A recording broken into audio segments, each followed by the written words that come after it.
এবং এটা হবে, এটা বাস্তব। ওই যে খিজির আলাইহিস সালামের ঘটনা থেকে ইঙ্গিত দিলাম, নুআইম ইবনে হাম্মাদের হাদিস, এবং বর্তমান বিজ্ঞানীরা সবাই বলতেছে হ্যাঁ এটা ঘটবে, এটা আসতেছে। বিশ্ব পরিস্থিতি সেদিকে যাচ্ছে এবং 2025-এই পাক ভারত যুদ্ধ লেগে যাবে, পারমাণবিক যুদ্ধ, 2025। এবং কোরআন হাদিস ঘেটে দেখা যাচ্ছে ওই দিকেই ঘটনা যাচ্ছে। বাংলাদেশও এর থেকে মুক্ত না, বাংলাদেশও এর থেকে মুক্ত না। ভারত কাশ্মীর হারিয়ে ফেলবে, কারণ পাকিস্তান, আফগানিস্তান সহ গোটা মুসলিম শক্তি কাশ্মীর কেড়ে নেবে ওর থেকে, তখন সে বাংলাদেশের উপর ঝাঁপাই পড়বে। আলহামদুলিল্লাহ, বাংলাদেশে কোনো শত্রু যদি ঢোকে, ঢোকার জন্য 100টা রাস্তা আছে। আল্লাহ তাআলা এমন করে রেখেছেন, বাংলাদেশে শত্রুদের ঢোকার 100 রাস্তা আছে, কিন্তু বের হবার রাস্তা একটাও নাই। এই জন্য আলেকজান্ডার দ্য গ্রেট সেও এই বাংলাদেশে ঢোকে নাই। আলহামদুলিল্লাহ, এটাকে বলে ডিফেন্স প্যারাডাইস, প্রতিরোধ যুদ্ধের বেহেশত, জান্নাত এই বাংলাদেশটা। কেন এই কথাটা বললাম? যেহেতু সামনে কাজে লাগবে ইনশাআল্লাহ। আজকে আমার যেই বিষয়টি, সেটা হলো 2024 সাল, এটি একটি পরিবর্তিত নতুন পৃথিবী গড়ার সাল। 2024 সালে শুধু একটি ফ্যাসিবাদ বিদায় হয়নি, একটি শয়তানি শতাব্দী বিদায় হয়েছে। একটি শয়তানি শতাব্দী বিদায় হয়ে একটি রহমানি শতাব্দী শুরু হয়েছে। আলহামদুলিল্লাহ, আবারও বলেন আলহামদুলিল্লাহ, লিল্লাহে তাকবীর। গভীর রাত হয়েছে, তো এত গভীর রাতে এলমি ওয়াজ করা যায় না। এত গভীর রাতে এই জন্য একটু তাকবীর দিতে হবে, যাতে জ্ঞানটা সতেজ হয়। এখন সবার মধ্যে ঘুমের একটু হাবভাব, আমি তো আধা ঘুমের মধ্যে আছি যেন। এত রাত এই বছর মনে হয় আর ওয়াজ করি নাই। আমরা ওয়াজ শেষ করি 11টার মধ্যেই। এখন বাজে কয়টা? 1টা পার, 1টা সোয়া 1টা, তাই না? এখন মনে করুন আমি ঘুমের জগতে থেকেই ওয়াজ করছি। প্রিয় ভাইরা, আজকে যখন আসি তখন আলাপ হচ্ছিল, এটা তো খিজির আলাইহিস সালামের নদী, সাগরের এলাকার মতো, ঠিক না? তা আমার সাথে যে বন্ধু এসছেন, আমি ওনাকে বললাম খিজির আলাইহিস সালামের একটু ওয়াজ করবো আজকে, অল্প। খিজির আলাইহিস সালাম একটা নিষ্পাপ শিশুকে হত্যা করেছিলেন না? হাত্তা ইযা লাকিয়া গুলামান ফাকাতালাহ, দুজন যখন একটা কিশোর বালককে পেলেন, খিজির আলাইহিস সালাম তাকে ধরে হত্যা করে ফেলল। কে হত্যা করলো? খিজির আলাইহিস সালাম, যাকে আল্লাহ তাআলা জানিয়েছেন যে শিশুটা কি, ভবিষ্যতে কি হবে, তার কারণে তার মা বাবা কি হবে জানিয়ে দিয়েছিলেন। মুসা আলাইহিস সালাম সেটা তিনি খবর পাননি, আল্লাহ ওনাকে জানাননি। নিষ্পাপ একটা শিশুকে মেরে ফেললেন। যা হোক, মুসা আলাইহিস সালাম অভিযোগ দিলেন যে এত বড় একটা পবিত্র আত্মা নিষ্পাপ শিশু হত্যা করলেন কেন? আপনি বড় সাংঘাতিক গরিত একটা কাজ করেছেন। লাকাদ জিতা শাইআন নুকরা, আপনি বড় মুনকার, সাংঘাতিক মুনকার আকলে শরীয়তে যেটা ইনকার করে, মানুষের সহজাত স্বভাব প্রকৃতি যেটাকে অস্বীকার করে, যেটাকে ডিনাই করে, এমন একটা মহা অপরাধ আপনি করেছেন। পরে খিজির আলাইহিস সালাম বুঝিয়ে দিলেন যে আমি যে ওকে হত্যা করলাম, আপনি সবর করতে পারলেন না। কেন হত্যা করেছি? আজকে আমি এমন একটা কথা বলবো আপনাদেরকে যে খিজির আলাইহিস সালামের এই নিষ্পাপ বালক হত্যার মধ্যে আপনাদের ইতিহাস জড়ানো আছে। 2024 পৃথিবীর 500 কোটি মানুষের ভাগ্য জড়ানো ওই শিশুটার সাথে। এই জন্য খিজিরের ঘটনাটা টেনে আনতেছি। দেখুন, কোরআনের ব্যাখ্যা, তাফসীর, আমরা তাফসীর বলি, তাফসীরুল কোরআন বলি, কিন্তু কোরআনে আল্লাহ কোথাও বলেন নাই যে তোমরা আমার কোরআনের তাফসীর করো। একটি আয়াতেও নাই, সারা কোরআনে একটি আয়াতেও নাই যে আমার কোরআনে তোমরা তাফসীর করো। তাফসীর তো আমি করব, আল্লাহ নিজে করবেন। সূরা ফুরকানে আল্লাহ বলেন, ইল্লা জিনাকা বিল হাক্কি ওয়া আহসানা তাফসীরা। যেই কোনো উপমা, এক্সাম্পল, যুক্তিতর্ক বেঈমানরা নিয়ে আসুক না কেন, হে মুহাম্মদ সাল্লাল্লাহু আলাইহি ওয়াসাল্লাম, আমি আপনার কাছে বাস্তব সত্য, ট্রু যেটা, সেটা নিয়ে আসব। ও আহসানা তাফসীরা, তাদের ব্যাখ্যার চেয়েও আরো সুন্দর ব্যাখ্যা, বিশ্লেষণ, সুন্দর তাফসীর আমি আল্লাহ স্বয়ং নিয়ে আসব। তাহলে কোরআনের তাফসীর করেন কে? আল্লাহ। এখন হয়তো অনেকে ভাবতেছেন তাহলে আমরা যে তাফসীরুল কোরআন মাহফিল নাম দিই, তাহলে এটা কেমন কথা? হ্যাঁ, এটাও একেবারে ভুল না, এটাও ভুল না, কিন্তু একেবারে অ্যাকুরেট আমাদের করণীয় সম্বন্ধে কোরআনে বারবার বলেছে। আফালা ইয়াতাদাব্বারুন,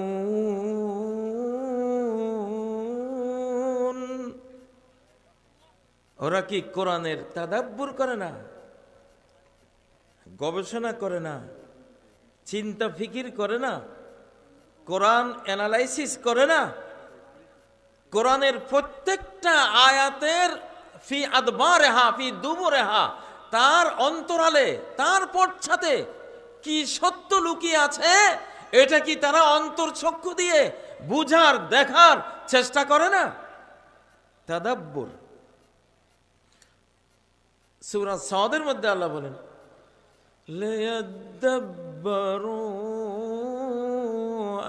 আয়াতিহি, আমি কোরআন দিয়েছি লিয়াদাব্বারু আয়াতিহি, যাতে মানুষেরা এর আয়াতগুলো নিয়ে কি করে? ব্রেইন খাটায়, চিন্তা ফিকির করে। সূরা নাহলের মধ্যে বলেন, ওয়ালাআল্লাহুম ইয়াতাফাক্কারুন, আর যাতে তারা এই কোরআন নিয়ে ফিকির করে, চিন্তা করে। কোথাও কিন্তু তাফসীর শব্দ কোরআন নিজে আমাদের ডিউটি হিসাবে দেয় নাই। আমি কথাগুলি কেন বলতেছি? মানসিক প্রস্তুতি নিতে হবে। বাংলাদেশে আপনাদের এখন দায়িত্ব কি? দায়িত্ব হলো এইবারে আপনারা আল্লাহর কোরআনকে ভোট দেবেন। এইবারে বাংলাদেশের যত জাগতিক দল আছে, যারা বাংলাদেশ নিয়ে রাজনীতি করেন, হয়তো কোরআনী রাজনীতি করেন না, তারা ইসলামী দলের সাথে জোটবদ্ধ হবেন, ঐক্যবদ্ধ হবেন। উলামা জনতা বিপ্লব, উলামা জনতা, জনতার ফরজ উলামার সাথে থাকা, উলামার ফরজ জনতাকে নিয়ে থাকা। যেটা নবীরা করতেন। কারা করতেন? আন আদ্দু ইলাইয়া ইবাদাল্লাহ।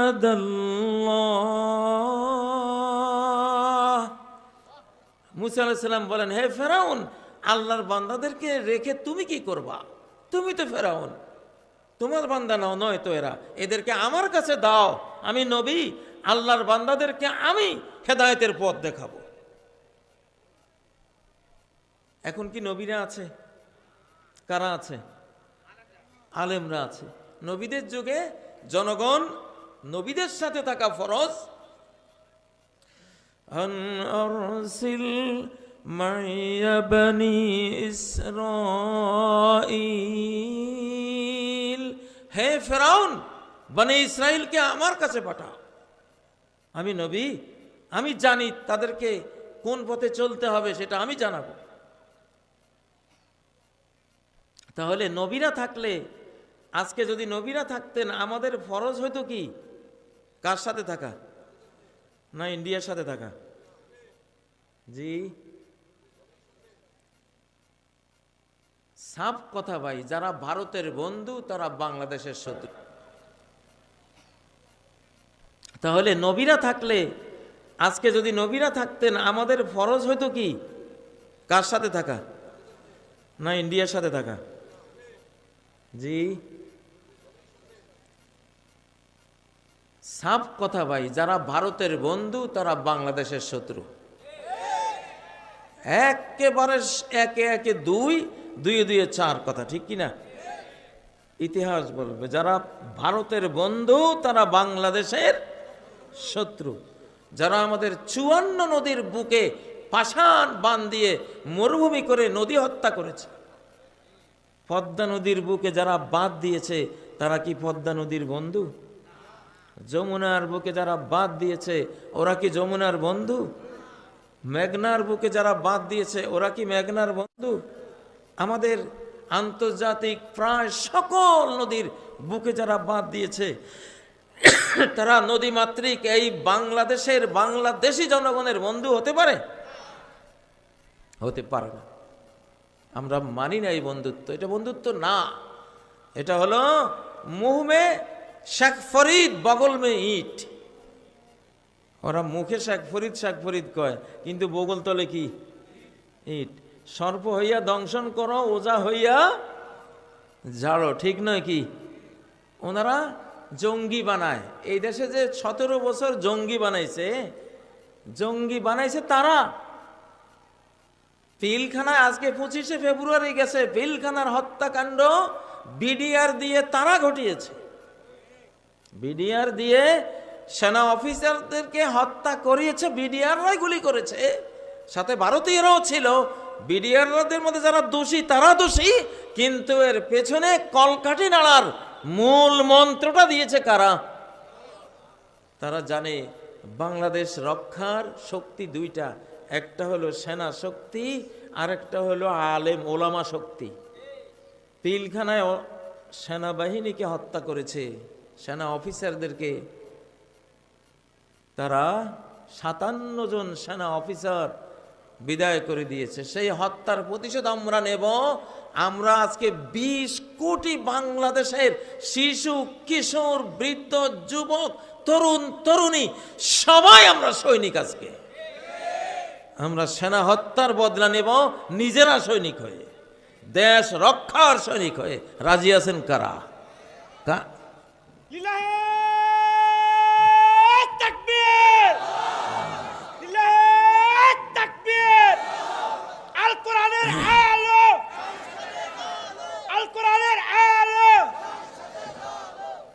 وَإِنَّ جُندَنَا لَهُمُ الْغَالِبُونَ।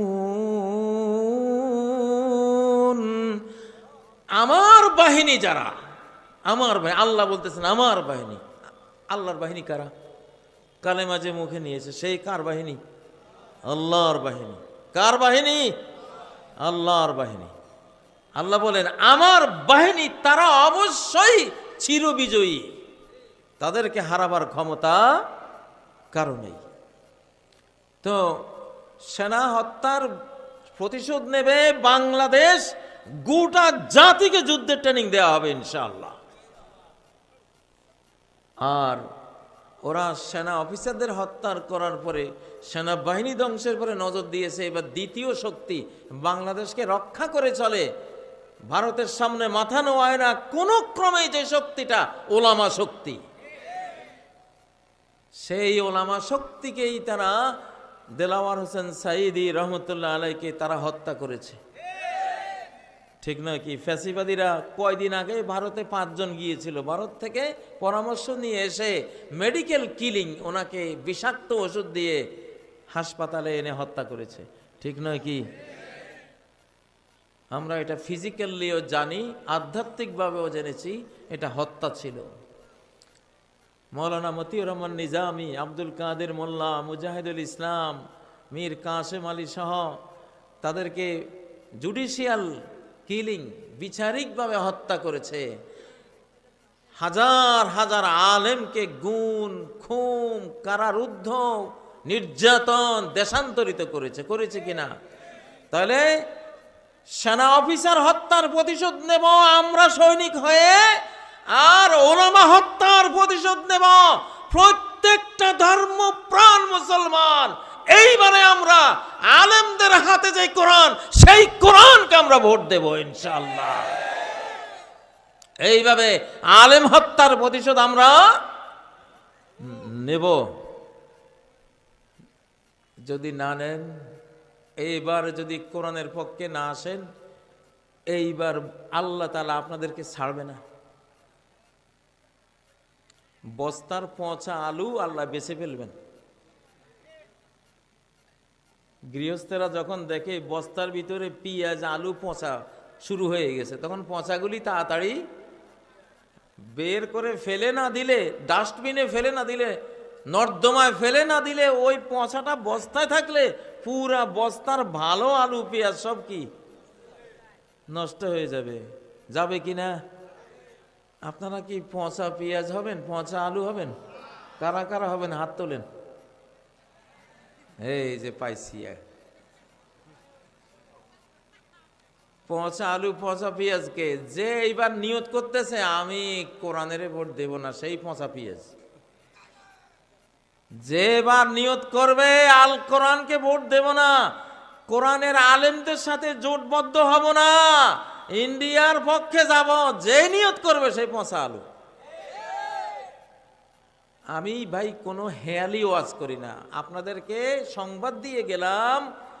এই পচা আলুর কাতারে যে যাবে, ওই যে বলা হয়েছে যে 1/3 খুন হবে, 1/3 মারা পড়বে, মানে 2/3, মানে 500-550 কোটি মানুষ পচা আলু এই পৃথিবী থেকে, পৃথিবীর সৃষ্টিকর্তা, মানুষের সৃষ্টিকর্তা আল্লাহ তাআলা বিদায় করে দেবেন, বিদায় করে দেবেন। সূরা কাহফের যে শিশু হত্যার কথাটা বললাম, ওখানে ইমাম হযরতে খিজির আলাইহিস সালাম ছেলেটাকে মারলেন, আল্লাহর কাছে দোয়া করলেন ছেলের বদলে একটা মেয়ে সন্তান দেবে, সে মেয়ের ঘরে নবী জন্ম হবে। ছেলে থাকলে নিজে কাফের হতো, বেঈমান হতো, মা বাবা ইমানদার তাদেরকেও বেঈমান বানাতো। অতএব ছেলেটাকে সরিয়ে দিলাম, একটা মেয়ে সন্তান হবে, তার ঘর থেকে কি হবে? নবী জন্ম হবে। সম্পত্তি বন্টনের নিয়মের মধ্যে আছে 1 ভাই সমান 2 বোন, 1 ভাই সমান কি 2 বোন, আর 2 বোন আর 1 বোন সামনে জন্ম হবে, কয়জন হইল? 3 জন। আমার যেন মনে হয় এখানে আল্লাহ শেষ জামানার জন্যই তো এই কোরআনের ঘটনাগুলি দিয়েছেন, ওই জামানা থেকে শেষ জামানা পর্যন্ত। তো 3 ভাগ, 3 বোন সমান সমান জনসংখ্যার, বিশ্ব জনসংখ্যাকে আল্লাহ 3 ভাগ করেছেন। 1 ভাগ খুন, 1 ভাগ মারা পড়বে, 1 ভাগ বাঁচবে। তাহলে 2 ভাগ খুন হবে। ওই যে খিজির আলাইহিস সালাম ছেলেটাকে মারলেন, ওই মরার ভিতরে কয় ভাগ গেছে? 1 ছেলে সমান 2 ভাগ না, 2 বোন না, দুই ভাগ গেছে গা। তার মানে খিজির আলাইহিস সালামই তো বুঝেন যে সামনে কাকে মারতে হবে, কোনটা বেঈমানি করবে, যেটা বেঈমানি করবে ওই পচা আলু সরাই দাও, ঠিক না? ওই পোলাটা ছিল পচা আলু। ওই পোলাটা কি ছিল? فَخَشِينَا أَن يُرْهِقَهُمَا طُغْيَانًا وَكُفْرًا। আমি ভয় পেয়েছি এই পোলাটা বেঈমান হয়ে মাকেও বেঈমান বানাবে, বাবাকেও বেঈমান বানাবে। এখন এই পচা পোলার সাথে থাকলে মাও পচে যাবে, বাবাও কি পচে যাবে। অতএব পচা আলু সরিয়ে দিল, ঠিক না? এই তাইলে এই পোলাটারে যে সরাইলো, এই পোলার ভিতরে দুই বোন লুকিয়ে আছে, দুই বোন সমান, সে একা। তাহলে এই যুগের প্রতি ইশারা যে শেষ জমানায় যেগুলি ওই পোলার মতো সামনে কোরআনের ভোট না দিয়ে বেঈমান হবি, ইসলামকে সমর্থন না করে বেঈমান হবি, তার আগে তোদেরকে সরাই দেওয়ার ব্যবস্থা করা হবে। ভয় লাগে না? ভয়ের সংবাদ আছে না না এই আয়াতে? আজকে আসার সময় এটাই ভাবছি যে খিজির আলাইহিস সালামের এলাকায় যেন ঢুকতেছি, সাগর পার হইয়া দ্বীপে, ঠিক না? তথ্যটা দিলাম আপনাদেরকে। বাস্তব ওই যে খিজির আলাইহিস সালামের ঘটনা থেকে ইঙ্গিত দিলাম, নুআইম ইবনে হাম্মাদের হাদিস, এবং বর্তমান বিজ্ঞানীরা সবাই বলতেছে হ্যাঁ এটা ঘটবে, এটা আসতেছে। বিশ্ব পরিস্থিতি সেদিকে যাচ্ছে। এবং 2025-এই স্যামসাং কার্টুন আছে, ওরা বলতেছে পাক ভারত যুদ্ধ লেগে যাবে, পারমাণবিক যুদ্ধ, 2025। এবং কোরআন হাদিস ঘেটে দেখা যাচ্ছে ওই দিকেই ঘটনা যাচ্ছে। বাংলাদেশও এর থেকে মুক্ত না, বাংলাদেশও এর থেকে মুক্ত না। ভারত কাশ্মীর হারিয়ে ফেলবে, কারণ পাকিস্তান, আফগানিস্তান সহ গোটা মুসলিম শক্তি কাশ্মীর কেড়ে নেবে ওর থেকে। তখন সে বাংলাদেশের উপর ঝাঁপাই পড়বে নিরুপায় হয়ে, তারও বাঁচার উপায় নেই, সে করবে এটা। সে তো ষড়যন্ত্রকারী। করতে গেলে আমরা তো ছাড়বো না, ঘাত প্রতিঘাতে আমরা দিল্লি, গোটা ইন্ডিয়া দখল করব ইনশাআল্লাহ। আমরা দখল হবে, এটা হাদিসে আছে। তো এর মধ্যে চলে যাবে কয়েক কোটি মানুষ। এই জন্য রেডি থাকেন, পচা আলু হয়ে আল্লাহর কাছে যান না।